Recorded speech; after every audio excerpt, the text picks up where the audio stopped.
One man's escape from a tiny island triggered a chain reaction that would redraw the map of Europe and seal the fate of millions. In March 1815, Napoleon Bonaparte did the impossible. He returned from exile to reclaim an empire that had already written his obituary.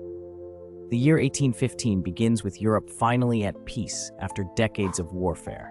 Napoleon, the man who had conquered most of the continent, sits imprisoned on the small Mediterranean island of Elba. The Allied powers, Britain, Austria, Prussia, and Russia, breathe a collective sigh of relief. The Corsican nightmare is over, or so they think. But Napoleon isn't finished. On the night of February 26, 1815, he slips away from Elba with just over 1,000 loyal followers aboard 7 small ships. His destination, France. His mission, to reclaim his throne from King Louis XVIII, who has been restored by the Allied powers. What happens next defies all logic and expectation. Napoleon lands at Gulf Juan near Cannes on March 1st with his tiny army. Any rational observer would call this suicide. He faces a hostile monarchy, a war-weary population, and the combined might of Europe's greatest powers. Yet Napoleon possesses something his enemies have forgotten, an almost supernatural ability to inspire loyalty. The march north toward Paris becomes the stuff of legend. At every town and village, Napoleon faces French troops sent to capture him. But instead of fighting, something miraculous occurs. Soldiers who were ordered to arrest him throw down their weapons and join his cause. The sight of their former emperor walking alone toward their bayonets with his arms spread wide proves irresistible. At Laffrey, near Grenoble, Napoleon encounters the 5th Regiment of the Line. He approaches them alone, opens his coat, and declares, "Soldiers of the 5th, you recognize me. If any man among you wishes to kill his emperor, here I am." Not a single shot is fired. Instead, the entire regiment joins him, shouting, "Vive l'Empereur!" This scene repeats itself across France. Marshal Ney, who had promised King Louis to bring Napoleon back in an iron cage, embraces his former emperor and pledges his sword once again. The psychological impact is devastating. Napoleon's mere presence seems to dissolve opposition like morning mist.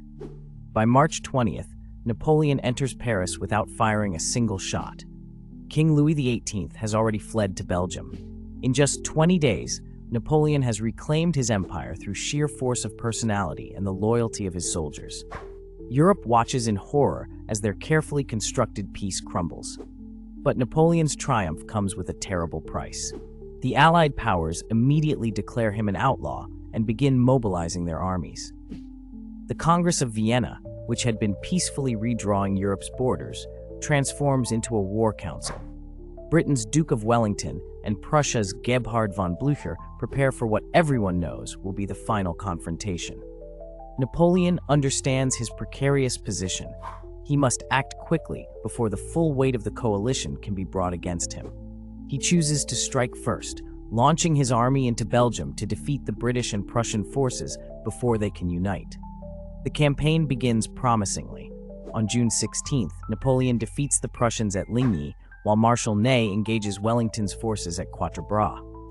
For a moment, it seems the old magic might work once more, but age and circumstance have dulled Napoleon's edge. He's slower to exploit opportunities, his marshals less reliable than in years past. June 18th, 1815 dawns wet and muddy near the Belgian village of Waterloo. Napoleon faces Wellington's Anglo-Allied army across rain-soaked fields. The French emperor delays his attack, waiting for the ground to dry, a decision that will haunt history. Those precious hours allow Blücher's Prussian army to recover from their defeat and march toward the battlefield. The Battle of Waterloo unfolds like a Greek tragedy. Napoleon's forces attack repeatedly against Wellington's defensive positions. The farmhouse of Hougoumont becomes a fortress. The ridge of Mont Saint-Jean runs red with blood. For hours, the outcome hangs in the balance. Late in the afternoon, Napoleon commits his legendary Imperial Guard, the elite troops who have never known defeat. They advance up the slope toward Wellington's lines, expecting to shatter British resistance as they have so many times before. But the impossible happens. The Guard breaks and retreats. A cry goes up across the battlefield. La Garde recule. The Guard retreats. The psychological impact is catastrophic. If the invincible Imperial Guard can be defeated, then Napoleon himself is not invincible. the French army dissolves into chaos. Wellington orders the general advance, and the Prussians arrive to complete the rout. Napoleon flees the battlefield, his dreams of restored glory dying in the Belgian mud. He returns to Paris, but the magic is broken. His support evaporates as quickly as it had materialized. On June 22nd, just 4 days after Waterloo, Napoleon abdicates for the second and final time. The aftermath is swift and merciless. The Allied powers have learned their lesson about exile on nearby islands. This time, Napoleon is shipped to St. Helena, a remote rock in the South Atlantic, 1,200 miles from the nearest land. There, under British guard, the man who once ruled Europe spends his final years dictating memoirs and playing chess. The 100 Days reshape Europe's political landscape permanently. The Congress of Vienna reconvenes with a new urgency, creating a balance of power designed to prevent any single nation from dominating the continent again. The concept of collective security against ambitious dictators is born. More profoundly, Napoleon's return and final defeat mark the end of an era. The age of individual genius conquering through will and charisma gives way to the age of nations and ideologies. The romantic period of warfare, where a single man could change history through audacity alone, dies at Waterloo. Yet Napoleon's 100 Days also demonstrate the enduring power of leadership and loyalty. In an age before mass communication, one man's presence was enough to topple a kingdom and rally an empire. His march from Cannes to Paris remains one of history's most remarkable political comebacks, proving that sometimes reality surpasses the wildest fiction.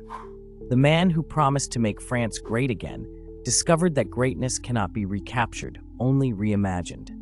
In just 100 days, Napoleon Bonaparte reminded the world why he had been both feared and revered, then showed why some chapters of history must end.